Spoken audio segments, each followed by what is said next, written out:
Орус-Кыргыз өнүктүрүү фондунан насыя алгандар ишкерчилигин ийгиликтүү өнүктүрүп жатат. Бүгүн аталган фонд журналисттерге атайын пресс-тур уюштуруп, Чүй облусундагы айрым чарбалык субъектилерди көрсөтүп чыгышты.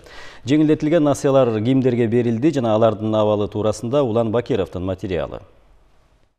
С востока для форели и это осетровый бассейн. Балык чарбасын өнүктүрүү үчүн Эмиль Ибраимов Орус-Кыргыз өнүктүрүү фондуна кайрылган. Ал жактан доллар менен жеңилдетилген насыя алды. Эми жакын арада балыктын кара икрасын алууну пландап жатат. 400 000 доллар кредит алдым 5 жылга. Мына стройкага жөнөттүк. Стройкабыз кышка карата кичи токтоп калды, бирок даярдыгы бар азыр.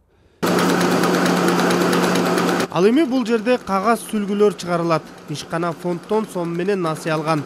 Ага түрк өндүрүшүнө таандык жабдык алышып, учурда продукциянын 30дан ашуун түрүн чыгарышууда. Мы получили финансирование. Биз Орус-Кыргыз фондусунан 16 миллион сом насыяны 12% үстөк менен 5 жылга алдык. Сырьёну биз ИАЭПке кирген өлкөлөрдөн сатып алабыз. Продукциябыз ата мекендик рынокто жана чет өлкөлөрдө сатылууда. Ушул жылдын жазында жеке ишкер Малика Сарымсакова помидор өстүрүүгө бел байлайт. Бирок ага көп каражат керек болгондуктан Орус-Кыргыз өнүктүрүү фондуна кайрылган. Я взяла какую-то определенную сумму денег в 11 миллионов сомов. Биз Орус-Кыргыз өнүктүрүү фондуна кайрылып, банк аркылуу 11 миллион сомду 12% менен алдык. Анан 20 сотук жерге Корей технологиясы менен күнөскана курдук.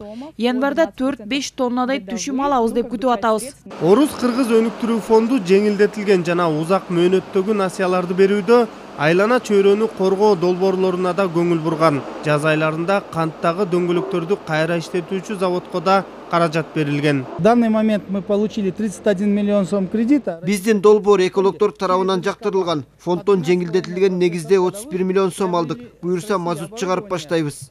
Фонд тарабынан быйыл 612 ар кандай долбоорлорго 175 миллион доллар насыя берилген. Улан Бакиров, Хусейн Гөлбаев, Чыңгыз Жумагулов, коомдук